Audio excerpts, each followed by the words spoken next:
राजस्थान के मुख्यमंत्री गहलोत साहब ने एक बयान दिया जिसके अंदर बहुत ही भद्दी बात एक कही, जिसमें भारत के सैनिकों, भारतीय सेना, अर्धसैनिक बलों, इनके सैनिकों, जवानों के ऊपर प्रश्न चिन्ह खड़ा करा गया। ये कांग्रेस की मानसिकता को दिखाता है, उनकी विकृत मानसिकता जो हमेशा से चलती आ रही है उसे दिखलाता है।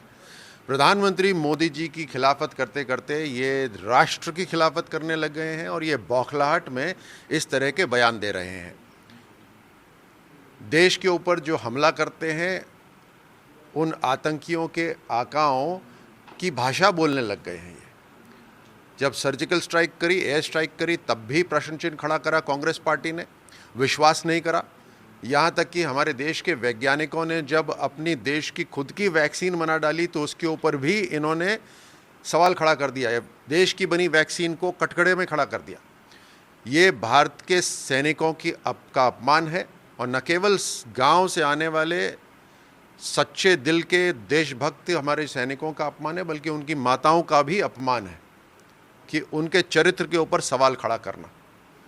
ये कांग्रेस की मानसिकता को दर्शाता है और उसी मानसिकता के कारण इस तरह के बयान आ रहे हैं। इनकी फ्रस्ट्रेशन है, ये राज्य को नहीं चला पा रहे। इनकी फ्रस्ट्रेशन के कारण ये इस तरह के सवाल उठा रहे हैं।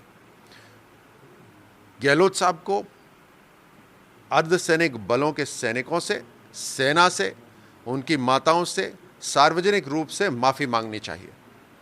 ये वही लोग हैं जिन्होंने देश के जो सेना प्रमुख हैं उनको गाली दी थी। ये वही लोग हैं जिन्होंने देश का एक बहुत बड़ा टुकड़ा चाइना के हवाले कर दिया था।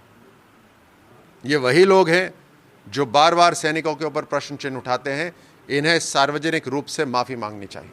हमारे पूर्व प्रधानमंत्री अटल जी एक बहुत बड़ी हस्ती थे। उनका व्यक्तित्व ऐसा विशाल कि न केवल देश में बल्कि दुनिया में उनको जाना जाता है। वो एक ऐसे व्यक्ति थे जिन्होंने उस समय यूनाइटेड नेशन में जाकर हिंदी में अपनी बात रखी, देश की बात रखी। ये वो प्रधानमंत्री ऐसे थे जिन्होंने देश के विकास में मोबाइल टेक्नोलॉजी और मोबाइल का जो रेवोल्यूशन लेकर आए, उन्हीं के समय आया।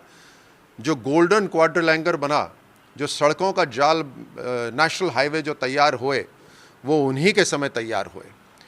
न्यूक्लियर की तैयारी, देश को न्यूक्लियर ताकत बनाना, उसके लिए भी अटल बिहारी वाजपेयी जी को श्रेय जाता है। जालौर में जो घटना हुई है वो अकेले अपने आप में एक अकेली घटना नहीं है। अपने आप में वो एक अकेली घटना नहीं है। लगातार राजस्थान के अंदर इस तरह की घटनाएं हो रही हैं, तभी राजस्थान देश के अंदर दलित उत्पीड़न के अंदर नंबर 1 हुआ है। इसलिए मैं कह रहा हूं ये एक अकेली घटना नहीं है, ये बार बार हो रही है राजस्थान के अंदर और इसका कारण है कि गवर्नेंस नहीं है।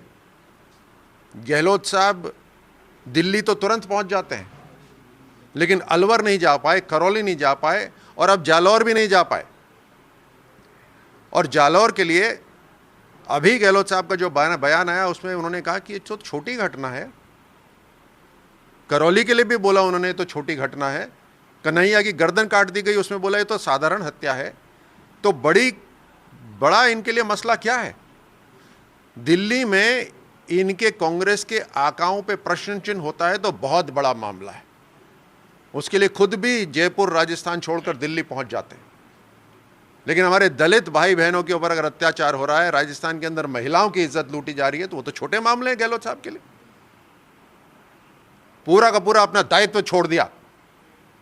इस तरह के बयान दे रहे हैं, कभी सैनिकों के ऊपर बयान दे रहे हैं, कभी इस तरह के लैक ऑफ गवर्नेंस हो रखी है पूरी राजस्थान के अंदर।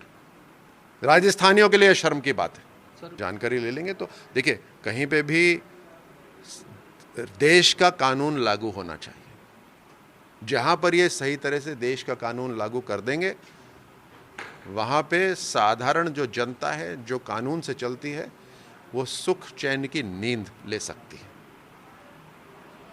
आप देखिए किस तरह से राजस्थान के अंदर इनकी अंदरूनी लड़ाई के कारण इन्होंने हर अपने विधायक को, अपने मंत्री को खुली छूट दे रखी है। वो अपना अलग ही कानून चला रहे हैं वहां पर। ना देश का कानून, ना राजस्थान का कानून वहां चल रहा है। तो इस तरह की अगर राजनीति करेंगे तो राजस्थान कहाँ शांति से रह सकता है, कहाँ डेवलपमेंट हो सकता है, कहाँ कोई सुरक्षित रह सकता है।